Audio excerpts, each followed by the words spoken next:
Welcome back to Vismayam news 24. இன்றைய நாளுக்கான குவைத்தின் செய்திகளை பார்க்கலாம். செய்திகளுக்குள் செல்ல முன் எமது சேனலை சப்ஸ்கிரைப் செய்து கூடவே நோட்டிஃபிகேஷனையும் ஆன் செய்து வைத்துக் கொள்ளுங்கள். நாங்கள் பதிவிடும் வீடியோக்களை தவறாமல் பார்க்க முடியும்.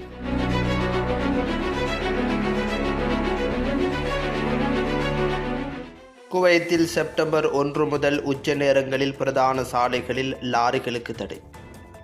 பொது போக்குவரத்து இயக்குநரகத்தால் பிரதித்துவப்படுத்தப்படும் உள்துறை அமைச்சகம் செப்டம்பர் 1, 2025 முதல் ஜூன் 14, 2026 வரை உச்ச நேரங்களில் பிரதான சாலைகளை பயன்படுத்துவதற்கு லாரிகள் தடை செய்யப்படும் என்று தெரிவித்திருக்கின்றது. உள்ளூர் நேரப்படி காலை 6:30 மணி முதல் காலை 9 மணி வரையிலும், மதியம் 12:30 மணி முதல் பிற்பகல் 3:30 மணி வரையிலும் இந்த தடை அமுலில் இருக்கும் என்று அமைச்சகம் ஒரு அறிக்கையில் தெரிவித்திருக்கின்றது. ஜூன் 15, 2026 முதல் ஆகஸ்ட் 31, 2026 வரை இந்த கட்டுப்பாடு மதியம் 12:30 மணி முதல் பிற்பகல் 3:30 மணி வரை மட்டுமே இருக்கும் என்று போக்குவரத்து பொது இயக்குநரகம் மேலும் தெளிவுபடுத்தியிருக்கின்றது.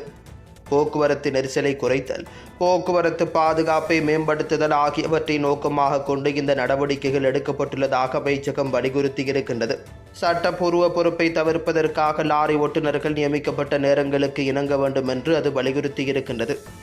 குவைத்தின் பால்வளத்துறை மீண்டும் எழுச்சி பெற்றுள்ளது.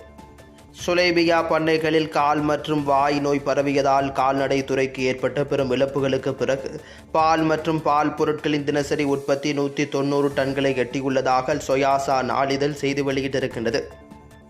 குவைத் புதிய பால் உற்பத்தியாளர்கள் சங்கத்தின் தலைவர் அப்துல் ஹக்கீம் அல் அஹ்மத் பாதிக்கப்பட்ட பண்ணைகளில் உள்ள பசுக்களுக்கு விரைவாக தடுப்பூசி போடப்பட்ட வேளாண்மை மற்றும் மீன் வளங்களுக்கான பொது ஆணையம் குழுக்களின் தலையீட்டுக்கு நன்றி, பண்ணைகள் படிப்படியாக மீண்டு வருவதாக அறிவித்திருக்கின்றனர். இதன் மூலம் நோய் பரவுவதை தடுத்திருக்கின்றனர். சுலைபியா விவசாய பகுதிகளில் விவசாயிகள் மற்றும் வளர்ப்பவர்களுக்கு FMD பெரும் இழப்பை ஏற்படுத்தியிருக்கிறது.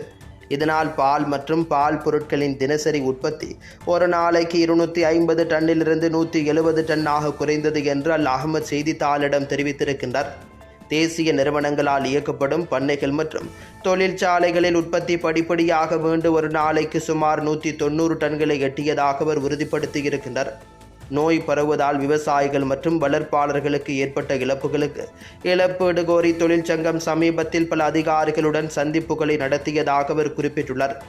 மின்சாரம், நீர் மற்றும் புதுப்பிக்கத்தக்க எரிசக்தி அமைச்சர் டாக்டர் சுபை அல் முஹைசீமின் கோரிக்கையை ஆதரிப்பதில் அவர் அளித்த ஒத்துழைப்பை அவர் பாராட்டியிருக்கின்றார். சுலைபியாவில் உள்ள பால் பண்ணைகளுக்கு பொறுப்பானவர்கள் குறிப்பாக பால் கறக்கும் உபகரணங்கள் மற்றும் பால் உற்பத்திக்கு பயன்படுத்தப்படும் தளங்களில் தொடர்ச்சியான கருத்தடை மற்றும் கிருமி நீக்கம் நடைமுறைகளுக்கு உறுதி பூண்டனர் என்றும் அவர் வலியுறுத்தியிருக்கின்றார். பொருளாதார உறவுகளை அதிகரிக்க GCC கட்டண முறை இணைப்பை குவைத் அங்கீகரிக்கிறது.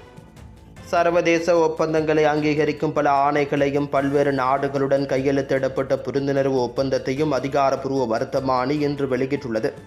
2025 ஆண்டின் அமீரி ஆணையம் 130 வளைகுடா ஒத்துழைப்பு கவுன்சில் உறுப்பு நாடுகளுக்கு இடையே கட்டண முறைகளை இணைப்பதற்கான ஒப்பந்தத்தை அங்கீகரிக்கின்றது. வளர்ந்து வரும் உலகளாவிய பொருளாதார நிலைமைகளுக்கு மத்தியில் பிராந்தியத்தின் பொருளாதாரங்களை மேம்படுத்துவதில் கவனம் செலுத்தும் பொருளாதார ஒப்பந்தத்திற்கு இணங்க பல துறைகளில் GCC நாடுகளிடையே உறவுகளை வலுப்படுத்துவதையும் ஒத்துழைப்பை மேம்படுத்துவதையும் இந்த ஒப்பந்தம் நோக்கமாக கொண்டிருக்கின்றது. 2025 ஆண்டின் ஆணைய 163 குவைத் அரசாங்கத்துக்கும் ஓமன் சுல்தானக அரசாங்கத்திற்கும் இடையே நுகர்வோர் பாதுகாப்பு குறித்த புரிந்துணர்வு ஒப்பந்தத்தை அங்கீகரிக்கின்றது. இது இரு நாடுகளிலும் ஒழுங்குமுறை கட்டமைப்புகளை மேம்படுத்தவும் நுகர்வோர் உரிமைகளை பாதுகாக்கவும் நோக்கமாக கொண்டிருக்கின்றது. குவாங்சோவில் குவைத் துணை தூதரகத்தை நிறுவுவதற்கான நிலத்தை ஒதுக்குவதற்காக குவைத் அரசாங்கத்துக்கும் சீன மக்கள் குடியரசு அரசாங்கத்துக்கும் இடையிலான ஒப்பந்தத்தை 2025 ஆண்டின் ஆணையம் 164 அங்கீகரிக்கின்றது. 2025 ஆண்டின் ஆணையம் 165 குவைத் அரசாங்கத்திற்கும் உஸ்பெகிஸ்தான் குடியரசு அரசாங்கத்துக்கும் இடையே கலாச்சார மற்றும் கலைத்துறைகளில் ஒத்துழைக்கவும் கலாச்சார பரிமாற்றம் மற்றும் ஒத்துழைப்பை ஊக்குவிக்கவும் ஒரு ஒப்பந்தத்தை அங்கீகரிக்கின்றது. பொருளாதார, ராஜதந்திர மற்றும் கலாச்சார களங்களில் இருதரப்பு மற்றும் பிராந்திய ஒத்துழைப்பை ஆழப்படுத்த குவைத்தின் தொடர்ச்சியான முயற்சிகளை இந்த ஆணைகள் அடிக்கோடிட்டு காட்டுகின்றன. குவைத்தில் இன்றைய தினம் தங்கத்தின் பெறுமதிகளை பார்க்கலாம். 24 கேரட் ஒரு கிராம் ஒன்றின் தங்கத்தின் பெறுமதி 34.15 குவைத் தீனார்களாகும். 22 கேரட் ஒரு கிராம் ஒன்றின் தங்கத்தின் பெறுமதி 31.31 குவைத் தீனார்களாகும்.